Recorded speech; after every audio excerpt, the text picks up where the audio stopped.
Sholat membentuk pribadi yang disiplin dan bertanggung jawab. Jadi sudah disinggung oleh orang tua kita, oleh guru kita Kiai Sufyan Nur, bahwa Isra Mi'raj ini intinya adalah sholat. Intinya adalah sholat. Maka kalau saya ditanya, Pak, saya sering itu lepas pengajian gitu ya, ngisi-ngisi di majelis taklim, ditanya, Pak Tony, saya minta amalan-amalan di bulan Rajab ini apa? Itu sering itu ditanya begitu. Amalan-amalan bulan Rajab. Selalu pertama dan yang utama saya tekankan adalah tingkatkan secara kualitas dan kuantitas sholat kita. Anak-anakku sekalian, sholat itu kalau sholat fardu itu tidak boleh ditingkatkan, ditambah-tambah kuantitasnya, tidak boleh. Pak, sholat subuh kok cuma 2 rakaat, ini sudah capek-capek bangun, sholatnya cuma 2 rakaat. Nah ini ditambahin 4 rakaat subuhnya, nggak boleh. Nggak boleh ya. Atau misalkan sholat maghrib, ini sholat antara asar sama isya kok, asarnya 4, isyanya 4, kok maghrib cuma 3, nggak adil ini. Tambahin saja 4 rakaat, jadi 4 rakaat semua. Tidak boleh. Kalau sholat fardu yang kita tingkatkan adalah kualitasnya. Makanya anak-anakku sekalian, setiap hari kita ngaji, setiap hari kita tambah ilmu, setiap hari kita taklim. Niatnya apa? Untuk meningkatkan kualitas ibadah kita di sisi Allah Subhanahu wa Ta'ala. Khususnya sholat kita.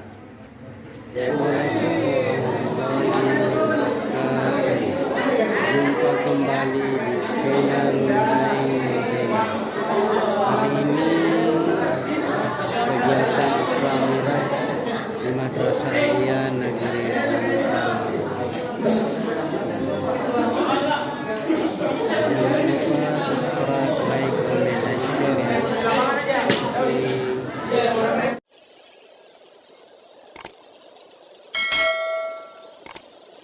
Dalam tausiah dan pembacaan doa yang akan disampaikan oleh Al-Ustaz Ahmad Fahmi kepada Ustaz, disilakan.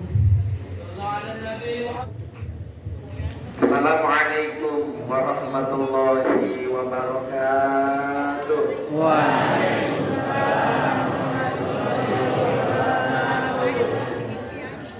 Bismillah, walhamdulillah, wa syukrulillah, wassalatu wassalamu ala rasulillah wa ala alihi wa sahbihi wa mawala.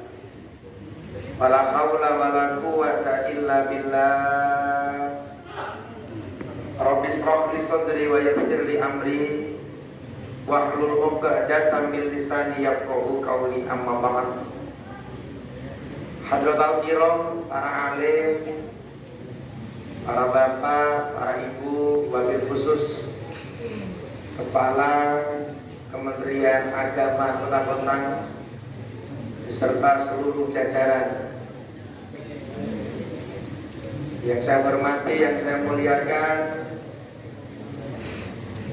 Kepala Sekolah MAN Kota Bontang dan seluruh Dewan Asatidz,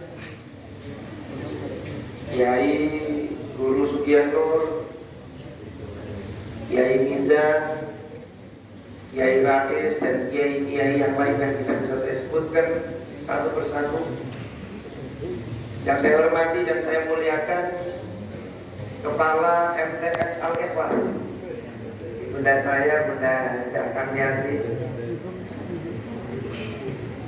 Bapak, Ibu Guru yang saya hormati, yang saya muliakan, dan seluruh anak-anakku, siswa, siswi, santriwan, santriwati MAN Kota Bontang, yang mudah-mudahan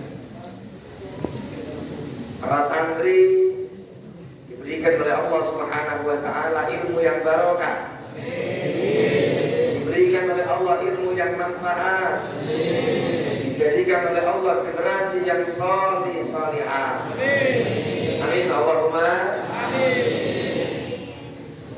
Bapak Ibu saudara-saudaraku yang dimuliakan Allah Subhanahu wa taala. Pagi ini saya senang sekali, saya bahagia sekali hadir di tengah-tengah Bapak Ibu dan anak-anakku sekalian, siswa-siswi MAN Kota Bontang yang saya lihat tadi disebut oleh Bapak Kepala Kantor Kementerian Agama, tidak hanya ganteng-ganteng dan cantik-cantik saja, tetapi kalau saya lihat yang hadir di sini ini wajah-wajah ahli surga semua.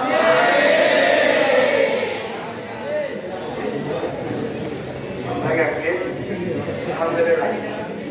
Kenapa saya katakan demikian? Ini bukan kata saya, tetapi kabar gembira ini datang dari Kanjeng Rasul Muhammad SAW. Tadi di awal kita Masya Allah sudah buka acara hari ini dengan sholawat. Sampai saking panjangnya durasi sholawat, sambil menunggu Bapak Kepala Kantor, Tim Rebana kayaknya kehabisan lagu ya. Tadi Guru Sofian bilang satu lagu lagi, satu lagu. Belum datang satu lagu lagi. Selamat terus. Dan ini subhanallah diikuti dengan santri-santri yang lain dengan semangat membaca sholawat. Nah,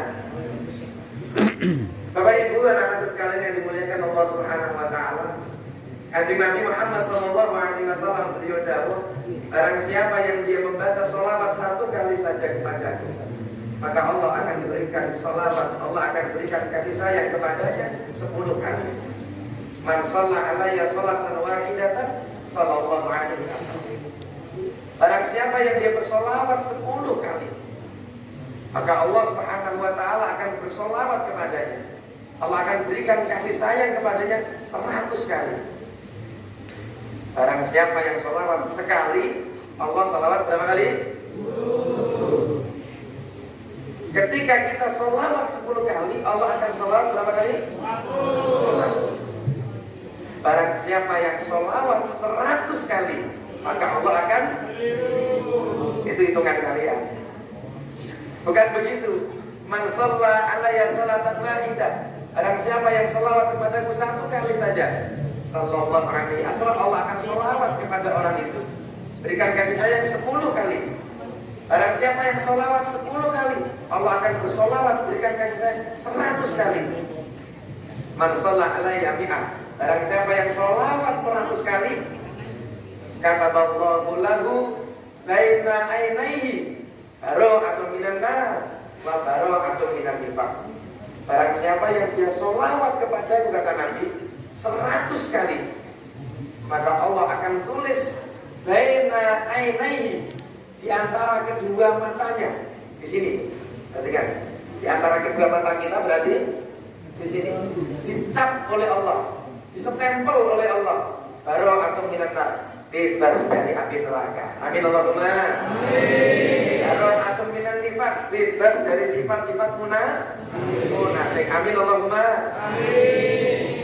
Makanya tadi kenapa saya pede mengatakan yang hadir di majelis ini adalah wajah-wajah ahli surga. Amin Allahumma amin. Karena di awal kita sudah bersolawat, kayaknya lebih kalau 100 kali itu, sehingga kita disestempel, dicap oleh Allah, bara'atun minan nar, bebas dari api neraka, bara'atun minan nifaq, dan bebas dari sifat-sifat munafik. Bapak Ibu, anakku sekalian yang dimuliakan oleh Allah Subhanahu wa taala, hari ini, saat ini kita memperingati Isra dan Mi'raj baginda Nabi Muhammad SAW. Sebenarnya di bulan Rajab ini ada peristiwa yang spektakuler, peristiwa yang agung, peristiwa yang luar biasa, yang biasa kita peringati, yakni peristiwa Isra Mi'raj. Tapi perlu diketahui bahwa pada bulan Rajab ini ada peristiwa yang lebih hebat lagi, ada peristiwa yang lebih spektakuler, lebih luar biasa daripada Isra Mi'raj. Apa kira-kira? Anak-anak sekalian, apa kira-kira di bulan Rajab ini peristiwa yang lebih dahsyat daripada peristiwa Isra Mi'raj? Apa? Tidak tahu? Tidak tahu? Mau tahu nggak? Mau tahu nggak? Mau tahu aja atau mau tahu banget? Kalau mau tahu banget baru saya kasih tahu. Anak-anakku sekalian, di bulan Rajab ini ada peristiwa yang luar biasa. Bahkan dikatakan seandainya tidak ada peristiwa ini, maka tidak bakalan ada Isra Mi'raj. Apa ya kira-kira?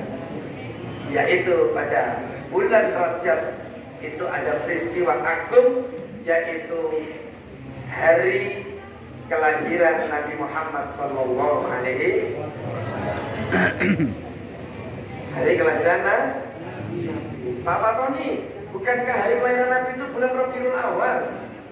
Bukankah kelahiran Nabi itu bulan Maulid? Ya, itu kelahiran Nabi secara fisik. Sebab Nabi dikatakan di dalam kitab-kitab Maulid, beliau lahir yang pertama itu pada tanggal 10 Rajab. Itu dikatakan dalam kitab-kitab Maulid, pada tanggal 10 Rajab itu Sayyid Abdullah dan Sayyidah Aminah kumpul. Saya ulangi, Sayyid Abdullah dan Sayyidah Aminah apa? Kumpul. Kumpulnya seorang suami dan istri.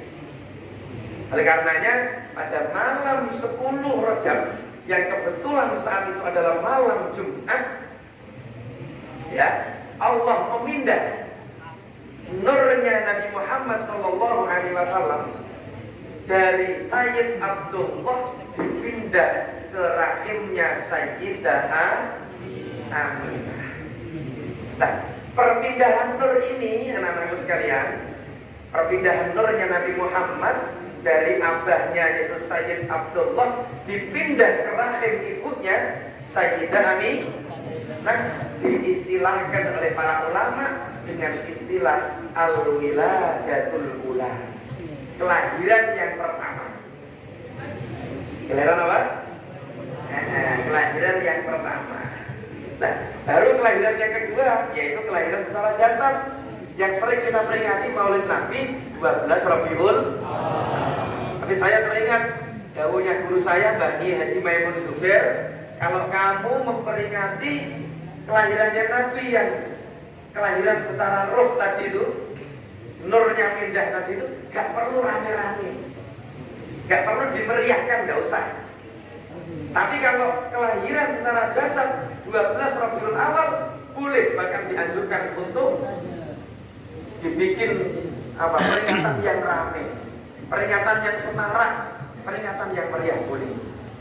Makanya kalau peringatan yang tadi 10 Rajab itu kita cukup diperingati, disyukuri hari kelahiran Nabi itu dengan melakukan puasa Rajab. Nah, itu ya, puasa Rajab. Inilah anak-anakku sekalian, siswa-siswiman Kota Bontang yang dimuliakan Allah, peristiwa yang lebih agung, yang lebih dahsyat daripada Isra Mi'raj. Kenapa? Seandainya Nabi tidak dilahirkan, wiladatul ula tadi itu, maka tidak bakalan ada namanya Isra Mi'raj. Yang pertama. Yang kedua, Bapak Ibu dan anak-anakku sekalian yang dimuliakan Allah Subhanahu wa taala. Peristiwa Isra Mi'raj ini sebenarnya adalah hiburan untuk Kanjeng Nabi. Karena pada tahun ke-10 Hijriah ini Kanjeng Nabi Muhammad SAW diuji oleh Allah. Meninggal orang-orang yang dikasihi, meninggal orang-orang yang dicintai. Yang menikah, yang kabudut adalah siapa? Ada Amul Husni ini. Pada tahun ke-10 Hijriah yang meninggal siapa? Sayyidah Khadijah. Yang kedua siapa? Pamannya yang bernama Abu Thalib. Dua orang ini adalah backupnya Nabi. Dua orang ini adalah orang-orang yang mendukung dakwah Nabi. pada saat Nabi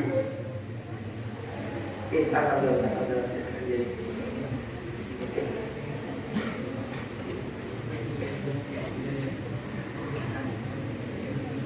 Oke, baik, kita lanjut. Dua orang ini adalah orang-orang yang membantu dakwah Nabi Muhammad SAW. Sehingga pada tahun itu disebut dengan Amul Husni, tahun kesedihan, karena wafatnya dua orang tercinta yang membantu dakwah Rasulullah Muhammad SAW. Sehingga Nabi saking sedihnya dihibur oleh Allah, diperjalankan. Makanya bahasanya tadi, bahasa Al-Quran yang dibaca oleh saudara kita tadi, Subhanalladzi asra, Maha suci zat, Maha suci Allah, asra yang memperjalankan. Memperjalankan, berarti Nabi Isra itu yang mengisrakan siapa? Allah Ta'ala. Jadi diperjalankan. Nabi tidak punya kekuatan apa-apa, Nabi tidak punya keinginan, makanya asra bahasanya. Beda dengan saro. Ini nanti diterangkan ini oleh siapa yang ngajar nahwu saro, Kiai Yusuf nih, Yusuf ya. Itu asra dengan saro itu beda. Artinya kalau asra itu diperjalankan, tapi kalau saro berjalan. Nah, saro itu maknanya berjalan pada waktu malam. Kalau asro diperjalankan itu beda. Jadi kalau saro itu berjalan, berarti ada keinginan kita untuk jalan-jalan. Kalau asro itu dijak jalan-jalan, beda ya. Nah, ini makanya anak-anak sekalian ini harus senang ini pelajaran nahwu sorof, harus senang. Karena kita akan tahu keunikan Al-Quran ya, dari ilmu nahwu sorof itu. Nah, Nabi diperjalankan oleh Allah karena beliau dalam keadaan sedih. Makanya kalau kita biasanya kalau lagi sedih, lagi penat, lagi jenuh, biasanya kita minta diajak jalan. Mau aja ya. Jadi orang kalau sedih, ajak jalan-jalan, pasti itu sedihnya langsung hilang gitu ya. Orang kalau susah, ajak jalan-jalan, ya, itu pasti susahnya langsung hilang. Begitu. Itu konsepnya begitu. Karena jalan-jalan itu senang, orang jalan-jalan, orang apa istilahnya, udah healing ya. Ya, karena sekarang dia healing. Itu menghilangkan kebosanan, menghilangkan kepenatan. Nabi juga demikian Bapak Ibu. Ya, Nabi sedih, Nabi susah, diperjalankan, dijak jalan-jalan oleh Allah Subhanahu wa Ta'ala.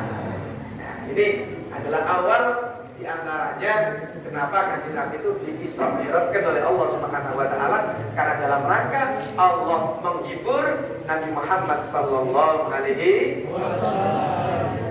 Yang kedua, yang ketiga, anak-anakku sekalian, terkait dengan Isra Mi'raj, di sini saya tidak bakalan cerita tentang Subhanalladzi asra bi'abdihi lailan minal masjidil haram ilal masjidil aqsa, diperjalankan dari mana ke mana, naik apa terus ke mana, itu sudah sangat familiar sekali. Kira-kira sudah seperti itulah.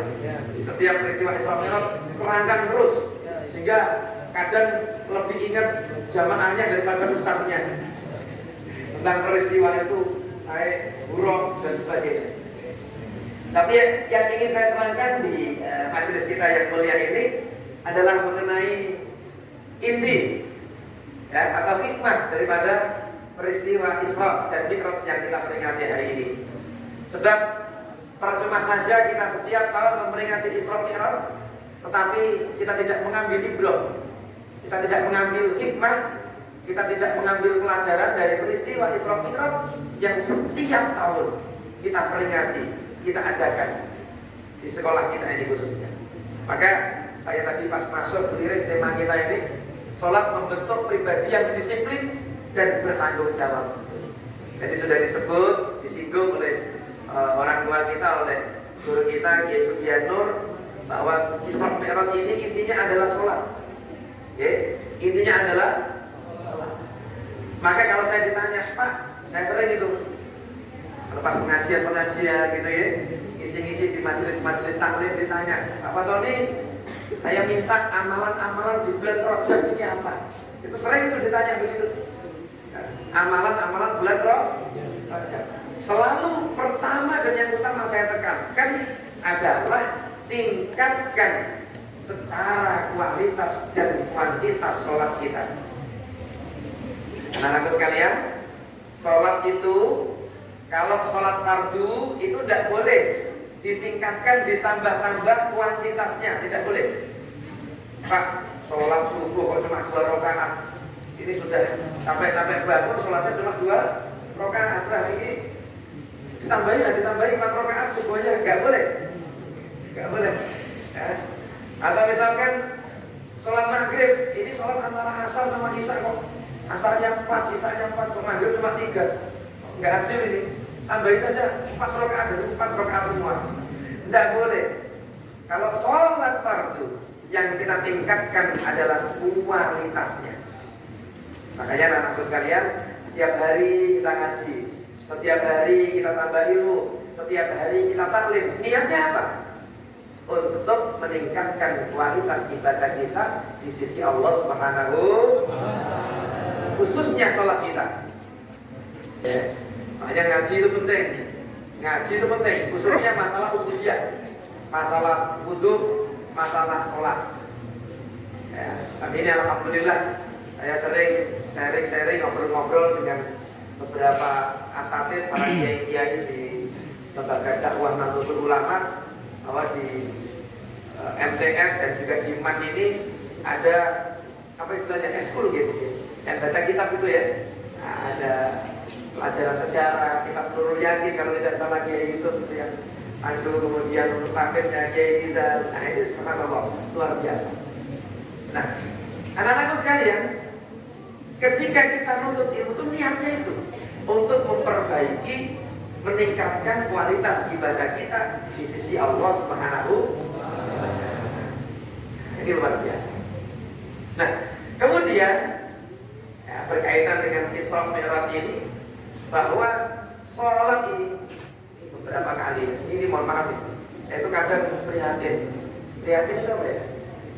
Prihatin itu ngenes itu nelongso. Saya beberapa kali itu ngisi di sekolah yang tingkatannya sama dengan MAN ini, di satu sekolah ya, SMK, nggak salah sebutkan SMK apa. Itu Masya Allah, jangankan kok sholatnya, jangankan kok wudunya, anak-anakku sekalian, doa mandi besar saja gak ngerti. Mandi junub itu loh, mandi besar atau mandi hadas besar, itu gak apa. Ya Allah ya, tapi insya Allah kalau firman ini bisa hafal kabeh. Ini sudah balik semua ya. Ada yang belum balik ya Pak, angkat tangan. Balik semua ya. Alhamdulillah, balik semua. Ini anak-anak seumuran kalian, MAN, SMK, SMA, ini ada yang gak hafal doa mandi besar, nawaitul ghusla rafil hadatsil akbar, itu gak ngerti.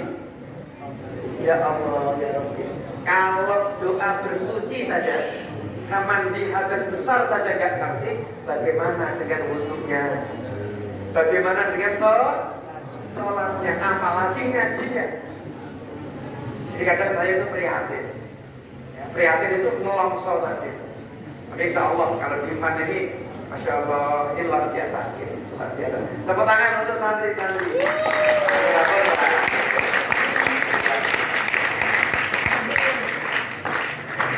Bapak Ibu anak-anakku yang dimuliakan oleh Allah Subhanahu wa Ta'ala, sholat yang utama.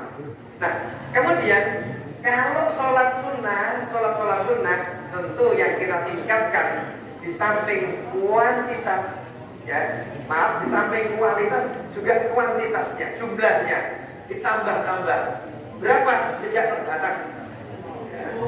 Nah, kita mau sholat yang banyak boleh. Ini sholat sunnah. Dengan kita rajin sholat fardu 5 waktu khususnya fardu ya 5 waktu ini. Jangan sampai sholat fardu aja bolong-bolong. Ini masih ada enggak ini kira-kira santri-santri MAN yang sholat subuhnya kadang keteteran atau enggak sholat subuh, ada enggak kira-kira ini? Masih ada Pak ya? Coba yang tadi sholat subuh angkat tangan. Yang sholat subuh angkat tangan, laki-lakinya. Oh, ada yang Berarti ada sholat subuh ini. Wes. Yang nggak sholat subuh nanti habis ini kodok subuh. Ya, jangan kemudian kita itu habis begitu lewat sholat subuh, alamak waktunya sudah habis, terus nggak sholat. Naudzubillah min dzalik. Ya, jadi orang itu perhatikan. Halo, perhatikan. Kalian kalau tidak sholat fardu, kalau tidak sholat apa saja subuh, asar apa saja, pokoknya sholat fardu, kok tidak dilakukan dan belum dikodok, itu ibarat keran, tahu keran ya?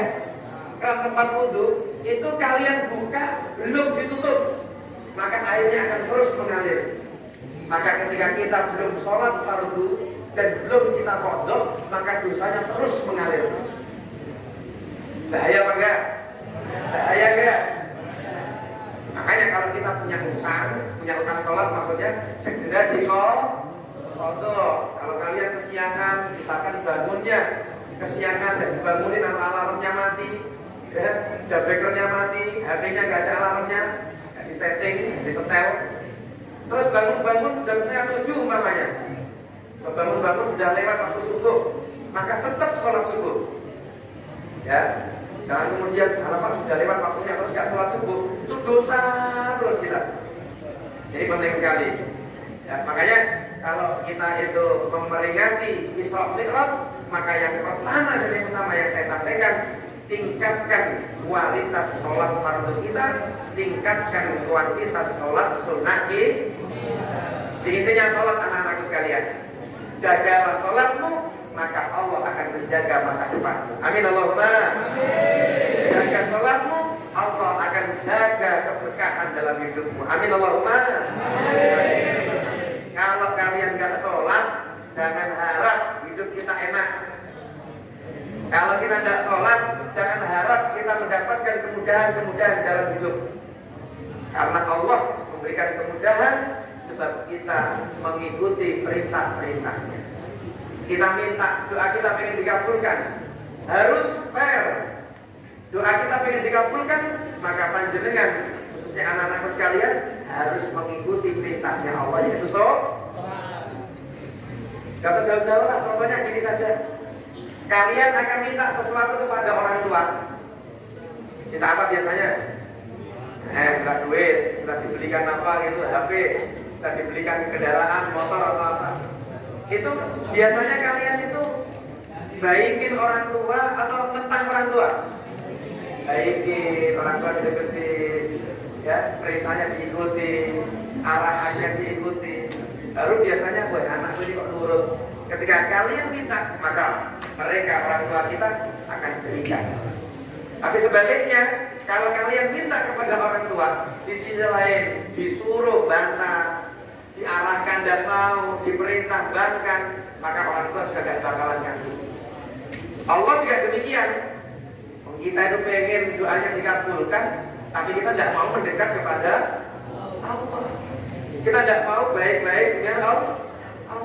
Maka kuncinya, ketika kita kepengen diberikan kemudahan dalam hidup kita, diberikan keberkahan dalam hidup kita, diberikan kemanfaatan untuk ilmu kita, maka kita jaga salat kita.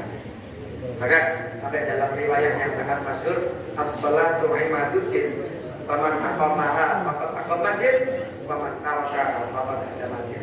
Salat itu tiang agama. Ya, kita ini Islam. Betul tadi yang disampaikan oleh Bapak Kepala Kantor. Salat itu al-fariq, ya, bainal mukmin wal munafik. Salat itu al-fariq bainal muslim wal kafir. Salat itu pembeda antara orang-orang yang muslim dan yang non muslim. Itu salat. Saya banyak punya kawan-kawan yang non muslim.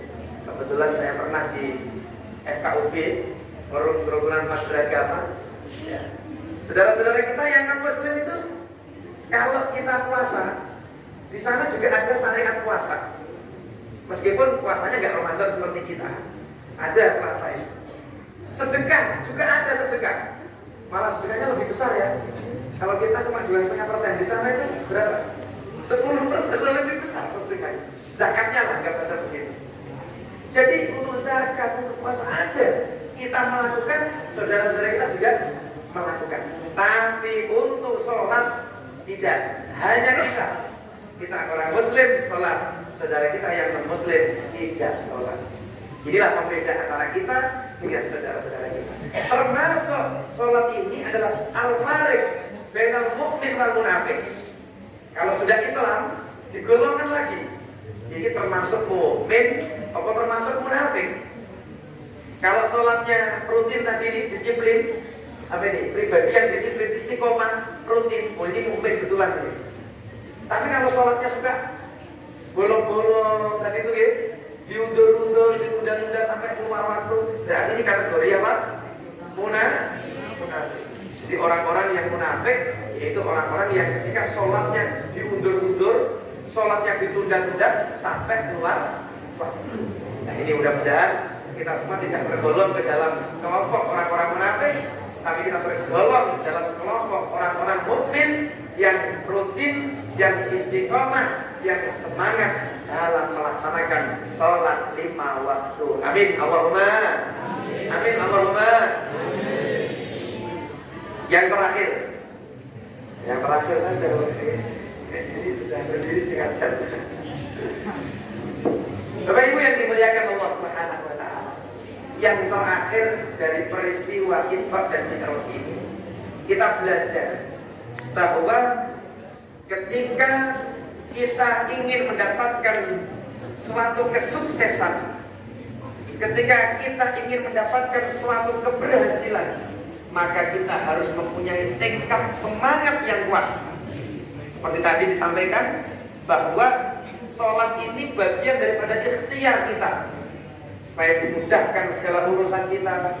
Kalau anak-anakku sekalian dalam proses thalabul ilmi dimudahkan proses belajarnya, ya, diberikan ilmu yang barokah, diberikan ilmu yang manfaat. Bagi kami yang sudah berkeluarga ini supaya dimudahkan urusan keluarga, urusan ekonomi, urusan bermasyarakat dan sebagainya, karir dan seterusnya, maka kita perbaharui sholat ini. Ya, ini bagian dari ikhtiar, bagian daripada usaha kita yang disebut tadi al-ajru fi qadri ta'at. Pahala itu sesuai dengan kadar usaha kita. Pahala itu sesuai dengan kadar ikhtiar kita. Semakin orang bersakit-sakit, semakin orang itu sulit dalam prosesnya, maka Allah akan berikan keberhasilan, kesuksesan kelak di masa tuanya. Makanya kalau kalian, anak-anakku sekalian, belajarnya sungguh-sungguh, belajarnya rajin, ya, niat taklimnya benar, maka Allah akan berikan ilmu yang barokah, berikan ilmu yang manfaat, yang nantinya kalian semua akan dijadikan oleh Allah orang-orang yang berguna, orang-orang yang bermanfaat bagi lingkungan, bagi masyarakat, bagi agama, bagi nusa dan bangsa. Intinya, bagaimanapun keadaan kita, apapun status kita, kita menjadi orang yang bermanfaat. Khairun nas anfa'uhum linnas. Kita jadi guru, berjuang bermanfaat dengan ilmunya. Kita kebetulan jadi pengusaha, berjuang dengan duitnya. Ya. Kemudian kita jadi pejabat, berjuang dengan halo, gak nyambung ini. Kita jadi guru, jadi ustaz, jadi kiai, berjuang dengan ilmu. Kita jadi pengusaha, misalnya dijadikan Allah pengusaha, duitnya akeh, termasuk agniya orang-orang kaya, berjuang dengan duitnya. Yang kebetulan ditakdirkan oleh Allah jadi pejabat, berjuang dengan pangkatnya, dengan jabatannya, dengan pemenangnya. Gitu. Kalau kita kebetulan nggak jadi pejabat, nggak jadi guru, nggak jadi pengusaha, jadi apa itu? Berjuang dengan doa, ya, doa. Makanya apa? Izul Islam wal Muslimin, kejayaan Islam dan orang-orang mukmin itu 4 elemen ini nanti digabung, yaitu ulama dengan ilmunya, pejabat dengan wewenangnya, kemudian apa tadi, agniya dengan hartanya, orang fakir dengan doa. Dan ini nggak boleh ditukar-tukar. Awas, Sekarang ini banyak ketukar-tukar mas. Orang yang kaya, kudunya kan nyumbang pondok, nyumbang pesantren, gitu. Tapi ini ditukar, orang yang kaya bikin pondok, bikin pesantren. Padahal harusnya dia dakwahnya bukan itu. Sebaliknya. Yang ahli ilmu, yang dititipi ilmu tidak mau menebarkan ilmunya, tidak mau nasrul ilmi, tetapi fokus dagang misalkan, fokus usaha, fokus berpolitik, meninggalkan nasrul ilminya. Ini tidak boleh. Meskipun kita berpolitik, kiai berpolitik lah boleh ya? Boleh. Kalau orang-orang soleh, kiai gus-gus gak boleh berpolitik, repot. Nanti yang di politik itu orang-orang yang gak jelas semua.